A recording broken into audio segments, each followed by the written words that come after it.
Hello, Renee. How are you Hello. doing today? How is life? Great. Thank you. Where are you today?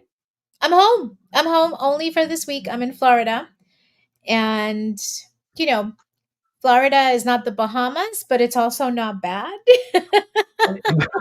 I would say there are quite a few people that wouldn't actually mind going to Yeah, Bahamas or to Florida. For correct. me, if somebody would invite me to come and spend some time in Florida just to chill out and everything, I wouldn't protest. I wouldn't protest. Well, let me invite you and consider my door always open. And I live in a very, I would say, fun part. I live in Central Florida for those who are not familiar. So we're only about 40 minutes from Disney, but also we're only 12 minutes from the beach, and it's a beautiful beach.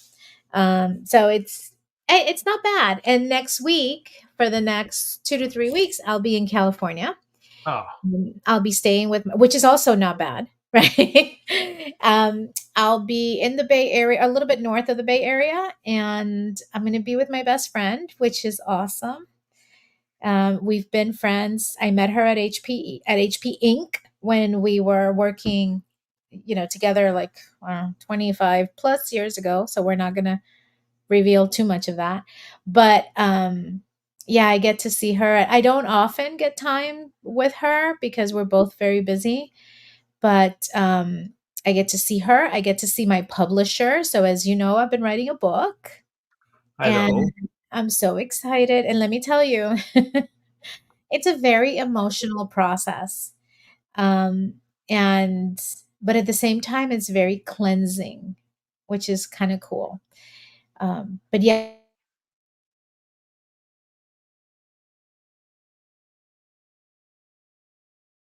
I think we lost Renee. I don't know if she's disconnected or. I get to meet with my. I'm back. Am I back? Yes, you're back. Okay. So I get to spend 2 weeks with my publisher, and then I get to spend a week with you in Sonoma. Oh, So, yes, yes, that's going to be awesome. That's going oh to be my awesome. I god, promise, Renee. That's just going to be awesome. I great! think I the more I connect with people about this event, and the Mhm. more I discuss, the topics that we should be covering. Yeah, And my special thanks to Jay McBain, whom I he's spoke with awesome. a couple of days ago. He inspired me around a couple of topics that we should be discussing at this event. Yeah. And Anurag Agrawal, I spoke with him as well, from Mhm. Textile. So there's a Mhm. couple of analysts that I have reached out to, and he gave me some inspiration on the topics. Yeah. If there are people out there, and there are several people that are still online, you guys want to come to California, I might be able to get you a special ticket. So reach out. It's going to be a great event, and Renee and I will be there, and we'll be enjoying it like yes, like hell. It's going to be great. Renee, are you still there, or are you frozen again? There's something wrong with your connection, I think, Renee, or my connection. Yeah, I was You're looking at back. my. I'm back. You're I back. know. I was looking at but my all of my signal says that is strong, so I don't know what's wrong. I don't know. I see that you have you have frozen But again. you know what I'm Maybe gonna try do? Yeah, try back what? backup solution Backup solution. Yeah. I think I have too many windows open. in your shop. I'm one of those people that in my computer I have all these tabs open. It's like I think it's too much. So listen, everybody. I don't know. Renee is trying to fix her connection. Maybe you guys can use the time and say hello. I know there are 10 people on the line, the desktop of a it would be schizo. great to figure out. Are you back, Renee? I don't know. I made it tiny. I'm closing some things, so we'll see. I have a backup solution. I always have a backup solution. So I have two networks. I have the network that is covering the house, Uh-huh. but whenever I run into trouble because one of my daughters starts a streaming of something that she's not supposed to be streaming, but they always find the holes in my protection system. Uh, then Your I can little hackers. the little hackers. Then I always switch over to the backup line, which is basically a hotspot on my mobile. So then I can work without any problems. It's typically very fast. And the number of people, the more time you freeze, Rene, the more people join us on the on the live stream. I don't know how that is. Anyway, Okay. today, okay, Hopefully, I've closed enough windows that I'll have enough resources. Okay. today we're gonna be talking. Let me make it a full screen. We're gonna be talking about how to generate to create a chain reaction, meaning how can you accelerate the growth of your organization, how to move it from into a basically exponential growth. How can you trigger a leadership chain reaction? How can you improve uh, your organization? And that is connected with the 20th law, Yes.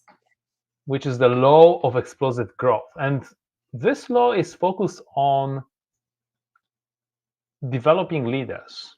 And I think, for all those who know Rene very well, everybody know that Rene is really great in developing leaders, because she's been. I told you once, I think in one of those live streams that we had, Rene, that the first time I've been introduced, somebody introduced you to me, or pointed you to me. Yeah. They said that Rene is one of the people, the leaders in the organization, that she's trying to make connections with others and figure out who is talent. And when she finds the talent, she will help the talent to accelerate. So I think you have a lot of experience in growing other leaders Hmm. and growing other people as well. And the law of explosive growth says that you should be investing time not only in developing your organization, but also leaders Hmm. uh, in and outside of your organization, because they will create this further, kind of a chain reaction into the future, right? Yeah. I'll tell you, this is something that I learned super early on in my career. I was working in a global sales operations job, and I had a wonderful vice president that led the organization. His name, he's retired now, but his name is, because he's alive, Earl Evans. And I remember he had a middle name and it was also with an E. I can't remember, but I used to call him E cubed, right? Because it was three E's. And Earl said something to me very early on. He said, Renee, you should always, if you want to really grow to the highest levels, you should always be working yourself out of a job. And what he Ah, meant by that, right, is always be teaching somebody else how to do what you do, whatever that might be, so you can move on to the next thing, right? Um, we at that time had recently gone through, or it was about the time where the Compact HP acquisition was happening. So there was a mm, lot of really, a lot of leaders and a lot of people that had duplicate roles, because when companies merge, you have people that are doing similar jobs, right?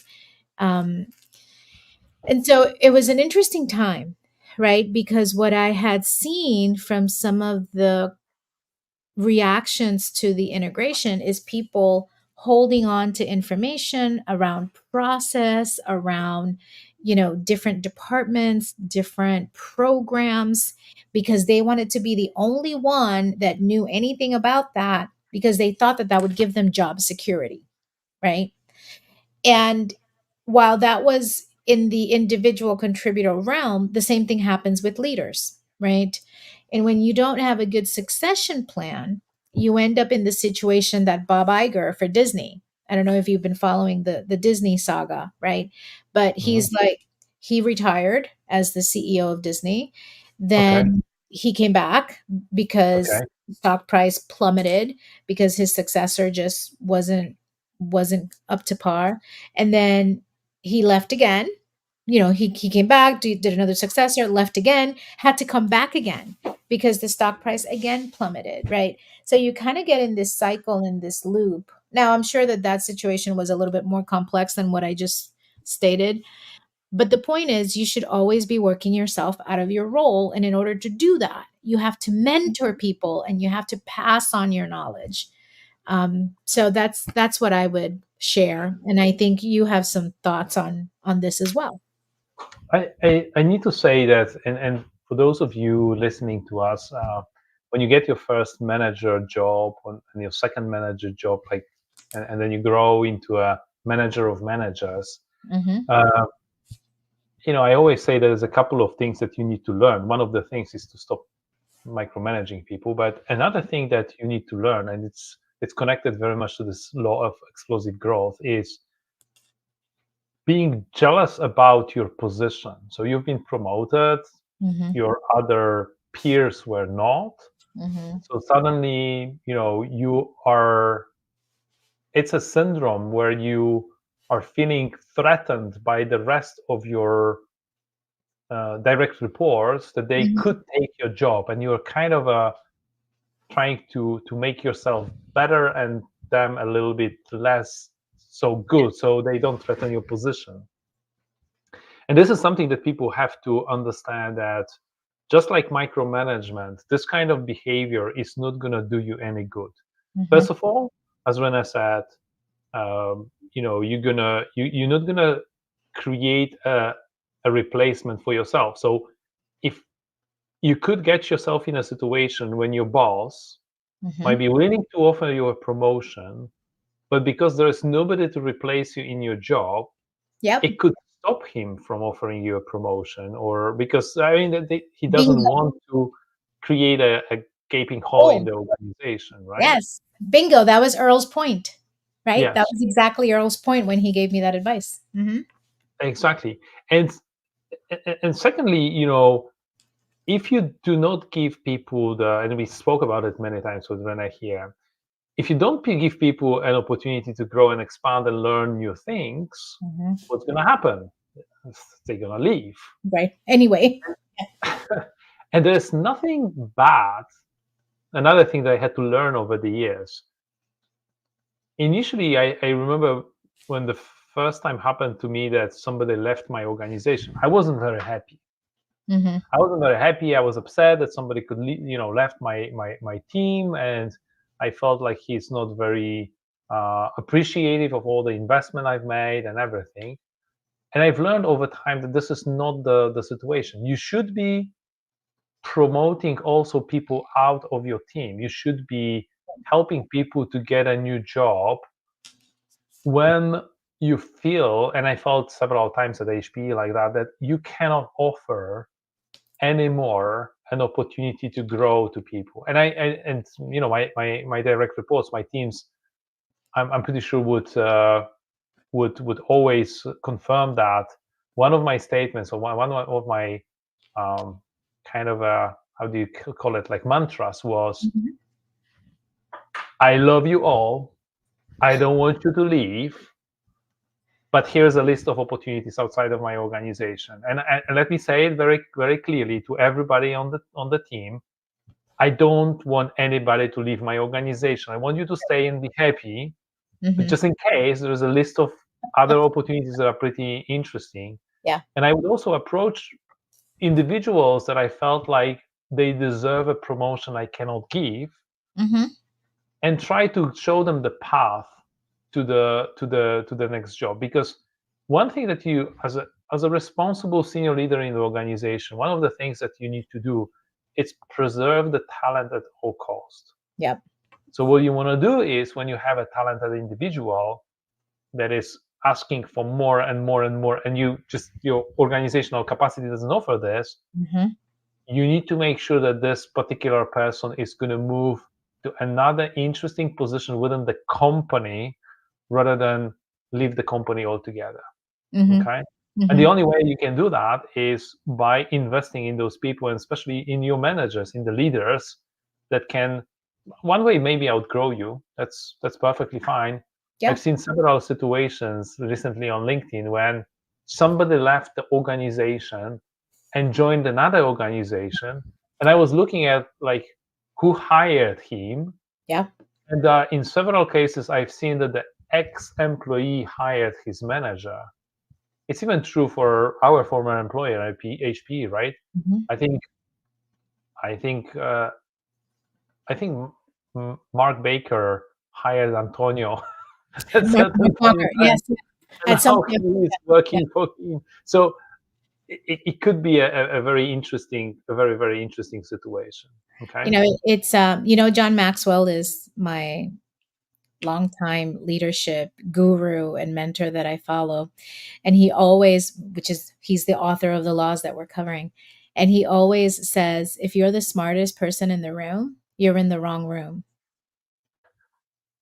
Right? Exactly. Exactly. Exactly.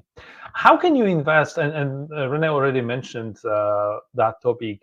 What is the way of promoting, your knowledge and promoting the leaders? And I think that's in our next slide for today. It's the mentorship. So one of the other, we told you, what needs to be done, what needs to be avoided, some Mhm. some tips.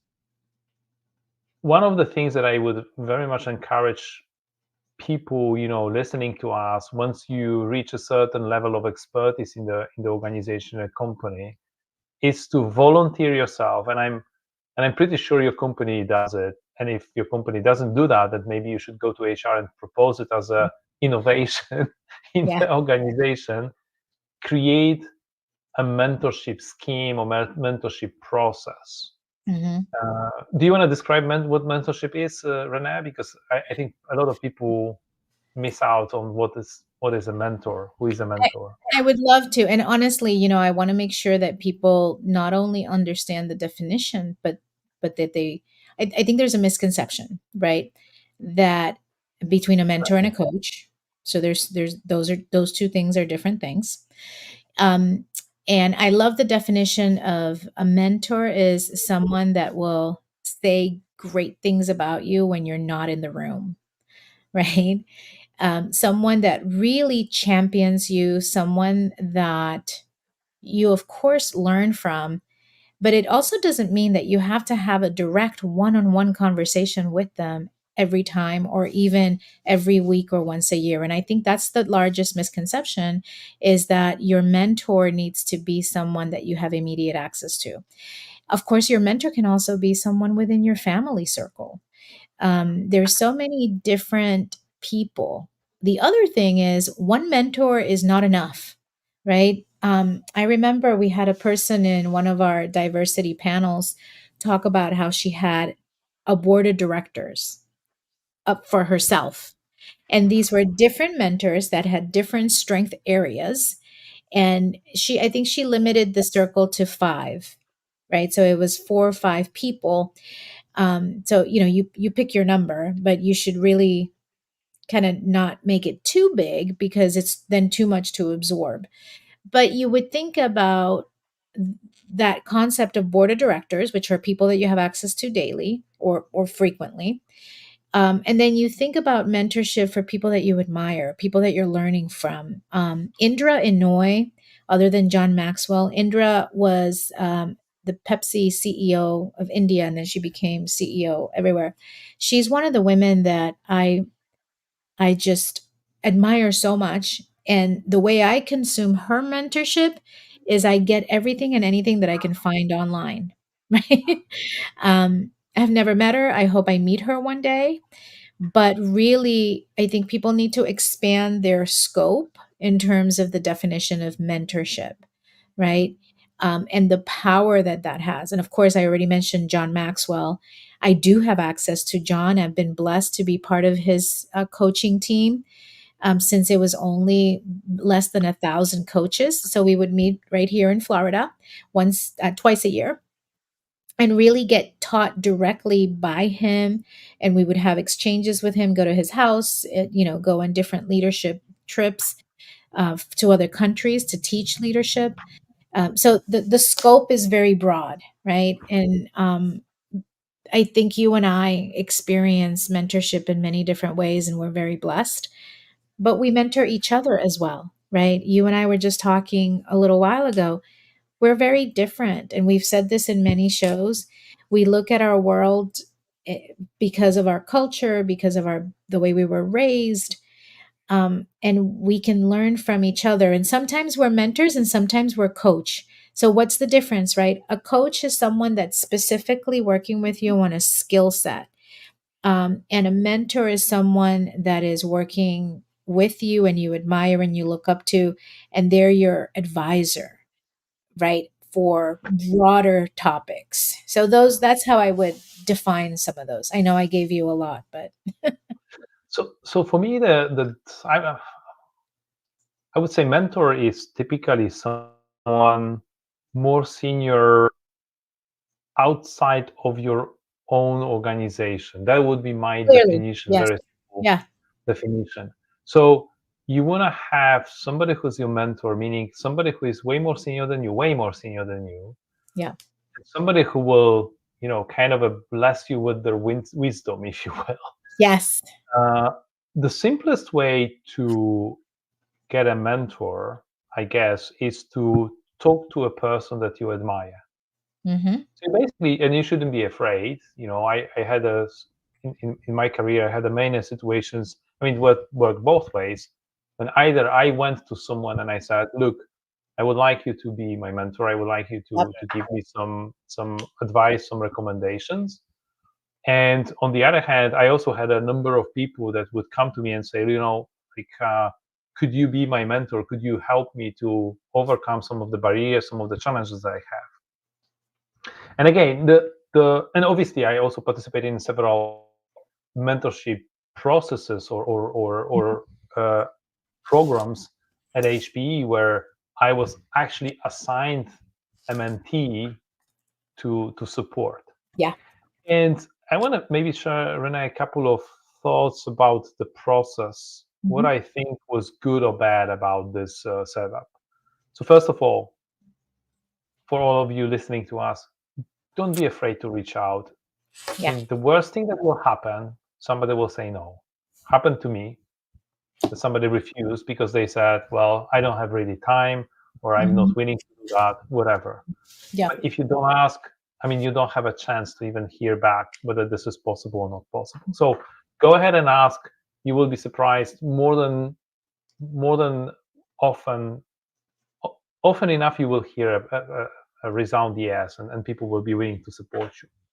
The second recommendation or advice or thought on the mentorship is respect the mentorship agreement.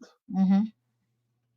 Mentorship agreement or mentorship relationship, in my opinion, is not the one when the mentor will necessarily give you a job or will speak to your boss about your problems and will try to resolve it. Okay, he's not the one who's be solving your problems. Mm-hmm. He might give you a feedback, a very senior, experienced feedback Yeah. about how to solve your problems, but don't expect this person to come and solve your problems. And the third thought that I want to offer is once you enter the mentorship agreement or relationship, whatever you call it, be prepared. Prepare yourself every time you go into a conversation with this very, very senior leader. Yeah. Respect his or her time because they are obviously offering you a portion of the very busy calendar. They are willing to do that, and don't waste their time. Yep. Uh, and the worst thing that happened to me, there was somebody assigned to me in the mentorship program at HP, and this person didn't show up. I felt like I want to be supportive of the program, so I reached out to this person, and this person came back to me like, yes, sure, we need to talk. I'm really interested. And then there was a second attempt to schedule something, and this person didn't show up for the second time, and then I refused to do anything about it because it just didn't make any sense. And Right. uh, it lasted a very I wouldn't consider this person as a as a good potential for talent development, if you will, if they cannot Yeah. stick to the word and show up at the meeting. So respect the time of your mentor when you wanna when you want to gather, maximize what you get from the person. Yeah. Yeah. Excellent. I see we have 14 to 18 people on the line and no one saying hello. So please say hello and tell us your experience. Eduardo. ¡Ay, qué bueno! Bienvenido. Eduardo, so great to see you. And I know you've been a mentor to a number of people. You've been a great friend, always at HPE. Great to see you on our webinar, on our live stream, on our discussion. Eduardo is someone, for those of you who know Eduardo, a great connector, someone who is always supportive and collaborative, and I'm so happy that you join us. And again, his comment is very valuable. Come prepared. The mentoring is for you. Take as much advantage of the precious time of the mentor as possible. Good comment, Eduardo. Thank you so much for this. I don't know if there's anybody else who wants to talk to us, but yeah, but I do want to stress, right? The work yourself out of a job, right? I get a lot of aspiring leaders who have never had a leadership role, and that's their first. How do I become? After we talk about whether they really want to be a leader or not, because leadership is a huge responsibility, and you need to really understand the difference between leading and managing. Those are two very different things. You and I have talked about it on previous segments, and we'll continue to talk about it because it doesn't seem to sink in 100% of the time. But if you really want to lead people, if you feel called to lead people, if you feel called to mentor and to grow other leaders, you need to fundamentally be able to free up your time so that you can give that time to those that you are mentoring for the future, right? You're not always going to be in the role in the company. And you also should be working on your own mentoring network so that when you're ready to move or when you need to move to a different role, you have a great network of people to advise you, to champion, to lead. As you and I both exited HPE, right? We were blessed with the fact that we had a great network of people. We move in different circles. So my circle specifically, I had spent a lot of time with women in technology, women leaders, women that are entrepreneurs. They opened their own companies, whether they were value added resellers or they had marketing companies or different types of companies, where I was. I not was, I am, because I'm still very much being mentored by these women. When I decided that I wanted to open Clean Canvas Consulting, and this, by the way, we established Clean Canvas in 2020. So the idea, the seed was in my head already. I was working towards that path, but transitioning from a full corporate life into a full entrepreneur life, not entrepreneuring as a hobby, but entrepreneuring as the way that you pay your bills. Scary. And thankfully, I've had this network of amazing mentors, male and female, but in many cases, a lot of the women that I talk to are women, just because I feel there's some things we can relate to in a different level that I can't from a male mentor. And it's been a true gift and blessing, and it has really allowed me to catapult into this other phase of my career as an entrepreneur full time versus as a corporate, person full time, right?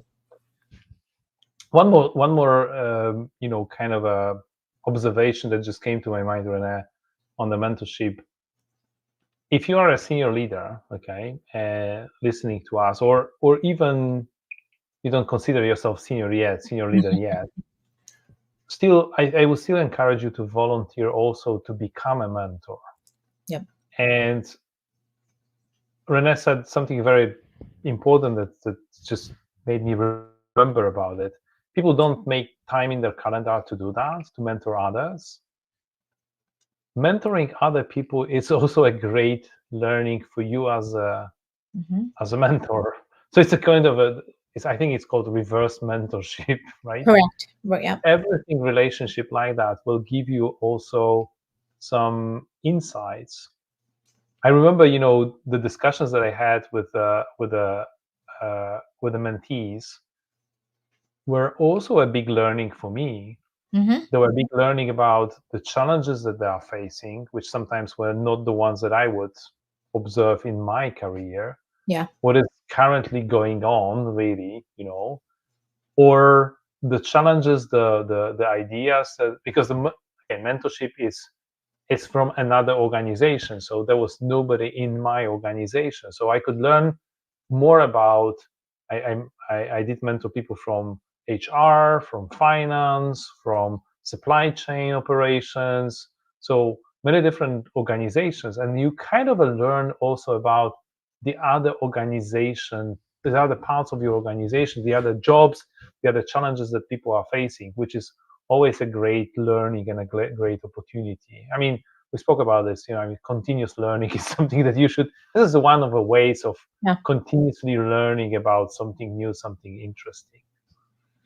While you were expressing that magic, I revisited my definition, or a simpler way to identify a coach Hmm. versus the mentor, right?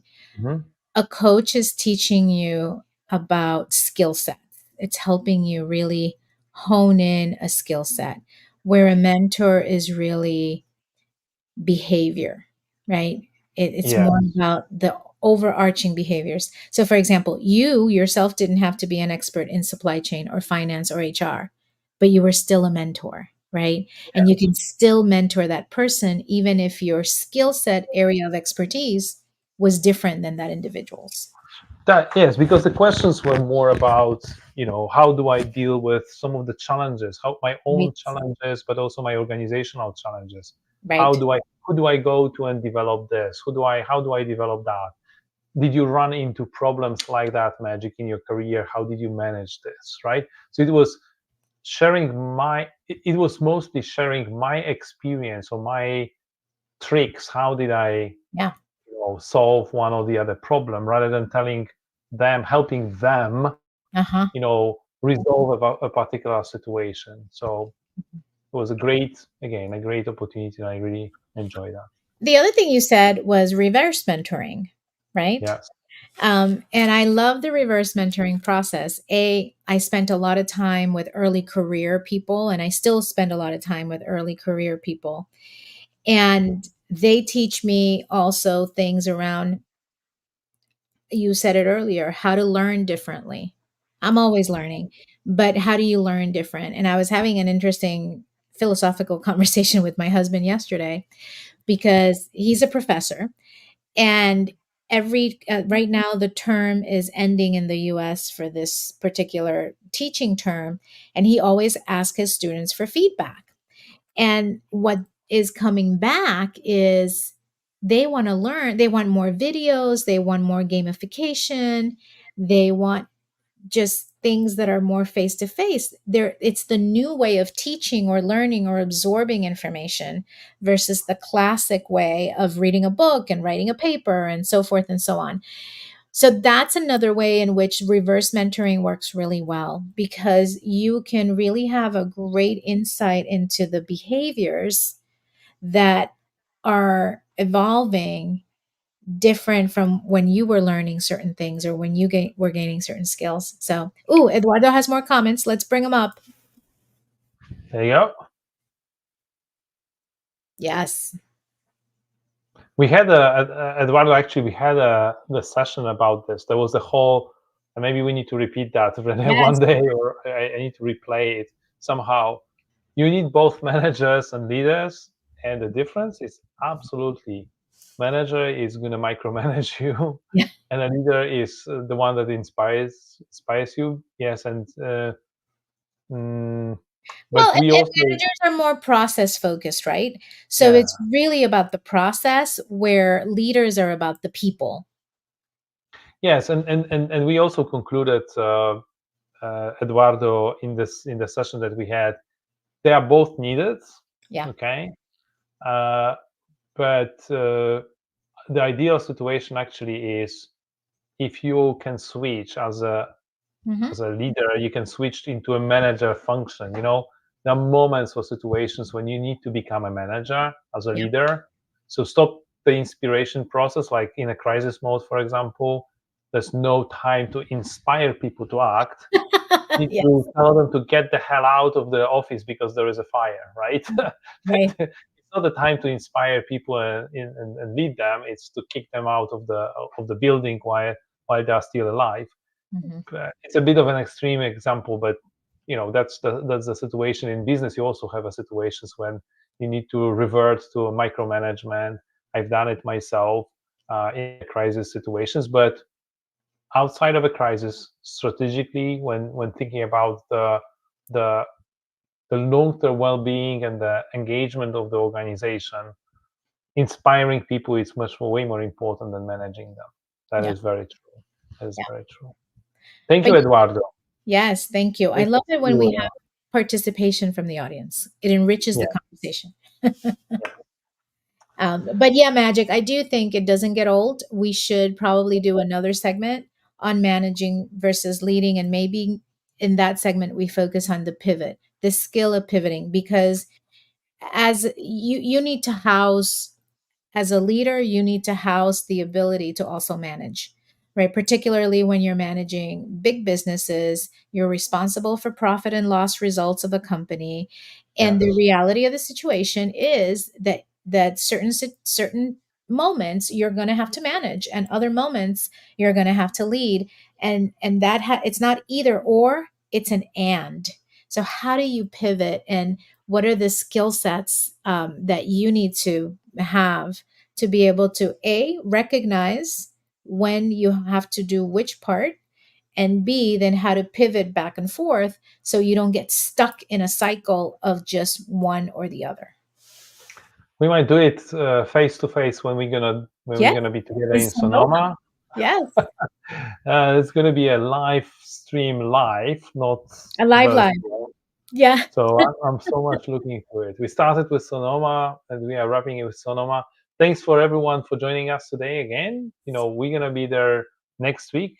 Next week it's a no. public holiday in Poland, Mhm. but I'm stuck at home because my daughter is going through the final exam from the high school.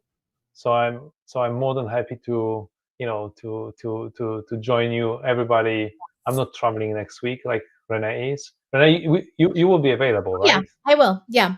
I'm Okay, here. good. I'll be with you. Yeah. If any, we have our final law of the 21 laws next week. That's when we wrap up our series on the 21 irrefutable laws of leadership.